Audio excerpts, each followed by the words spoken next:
नमस्कार। क्षितिज अनिवार्य हिंदी कक्षा 10 माध्यमिक शिक्षा राजस्थान अजमेर द्वारा अधिकृत पाठ्य पुस्तक के पाठ 6 का अध्ययन करने जा रहे हैं। प्रभु कविता के बारे में आज हम पढ़ने जा रहे हैं, जो अदृश्य ईश्वर की ओर संकेत करती है। विमल इंदु की विशाल किरणें प्रकाश तेरा बता रही है, अनादि तेरी अनंत माया जगत को लीला दिखा रही है।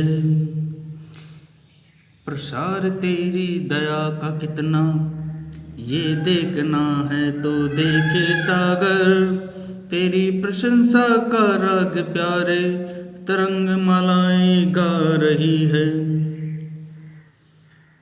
कवि जयशंकर प्रसाद जी कहते हैं कि स्वच्छ चंद्रमा की विशाल किरणें उस अदृश्य ईश्वर का पता बता रही है। उस विशाल किरणों के प्रकाश से ईश्वर की अनुभूति होती है। अनादि तेरी अनंत है ईश्वर, आप अनादि हैं, आपकी माया भी अनंत है।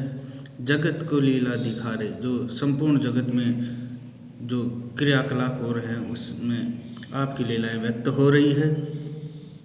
प्रसार तेरी दया का कितना ये देखना है तो देखे सागर।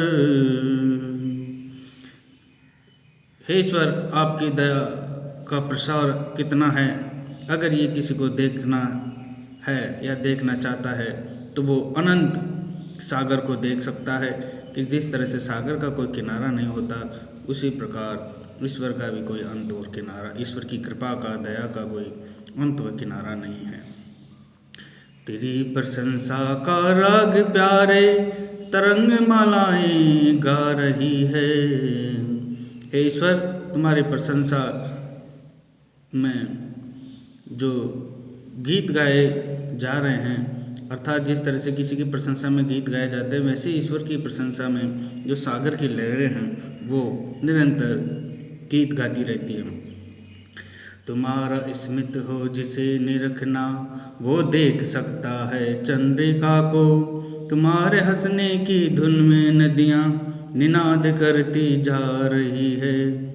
हे ईश्वर, अगर तुम्हारा खिलता हुआ चेहरा अगर किसी को देखना है तो वो आकाश में चंद्रिका को देख सकता है, तुम्हारे हंसने की धुन में। हे ईश्वर, तुम्हारे हंसने की जो ध्वनि है वो नदियों की कल कल की ध्वनि में सुनाई देती है। विशाल मंदिर की आमनी में जिसे देखना हो दीप माला, तो तारागण की ज्योति उसका पता अनूठा बता रही है। अगर उस ईश्वर का कोई मंदिर देखना चाहता है तो रात्रि में जो खुला आकाश है उसमें जो तारागण हैं, तारों का जो समूह है वो देख सकता है। उस मंदिर में जिस तरह से दीपमाला प्रज्वलित होती है, उसी प्रकार जो तारागणों की, तारा समूह की जो चमक है वो दीपमाला के समान प्रतीत होती है। प्रभु प्रेम में प्रकाश तुम हो, प्रकृति पद्मनी के अंशु माली, असीम उपवन के तुम हो माली, धरा बराबर जता रही है, धरा बराबर बता रही है। हे प्रभु, आप प्रेम में प्रकाश हो, इस प्रकृति पद्मनी रूपी प्रकृति की आप अंशुमाली अर्थात सूर्य के समान हैं। जिस तरह से पद्मनी सूर्य का दर्शन कर करके सूर्य की प्रकाश और रोशनी में खिलती है, उसी प्रकार ये जो संपूर्ण प्रकृति है वह ईश्वर तुम्हें देख करके ही खिलती है, जीवित है। असीम उपवन के तुम हो माली, ये संपूर्ण संसार उपवन के समान है और आप इसकी रक्षा करने वाले, देखभाल करने वाले माली के समान हैं। धरा बराबर बता रही, ये संपूर्ण धरती इस बात को बता रही है। जो तेरी होवे दया दयानिधि, तो पूर्ण होता ही है मनोरथ।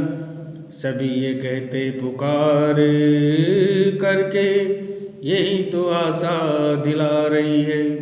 हे ईश्वर, आप दया के निधि अर्थात भंडार हैं। आपकी दया प्राप्त कर कर के सभी जीवों के जो मनोरथ है, मन की इच्छाएं हैं, वो पूर्ण हो जाती है।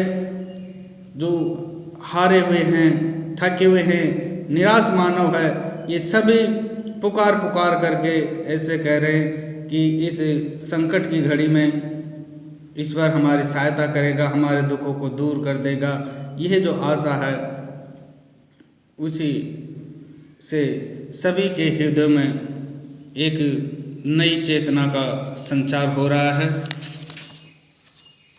इस तरह से कवि जयशंकर प्रसाद ने प्रभु कविता के माध्यम से उस अदृश्य ईश्वर के दर्शन करने की एक छोटी सी कोशिश की है। अब इस पाठ के प्रश्न उत्तर देखेंगे। आप अपनी कॉपी में, अभ्यास पुस्तिका में कर सकते हैं इनको।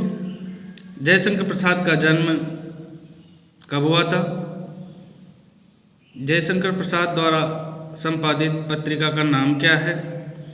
जयशंकर प्रसाद के किन्हीं 3 काव्य संग्रह के नाम बताइए। ईश्वर की प्रशंसा का राग कौन गा रहा है? मनुष्य के मनोरथ कब पूर्ण होते हैं? अंशुमाली का इस कविता में क्या अर्थ है? प्रकृति पद्मिनी के अंशुमाली से कवि का क्या आशय है? कवि ने ईश्वर को अनादि क्यों कहा है? क्योंकि ईश्वर का कभी जन्म नहीं हुआ है, कभी प्रारंभ नहीं हुआ है, इसलिए उसको अनादि कहा गया। यामिनी में अनूठा पता कौन बता रही है? दयानिधि से क्या तात्पर्य है? प्रभु कविता का सार अपने शब्दों में लिखिए। इस तरह से हम इन प्रश्नों के उत्तर खोज करके अपना जो अधिगम है उसको पुष्ट कर सकते हैं। इसी के साथ आज का हमारा अध्याय पूर्ण हुआ। अब से पहले जो हमने 5 पाठों का अध्ययन किया है, अगर आप उसके बारे में वीडियो देखना चाहते हैं तो इस चैनल को सब्सक्राइब करके देख सकते हैं। धन्यवाद।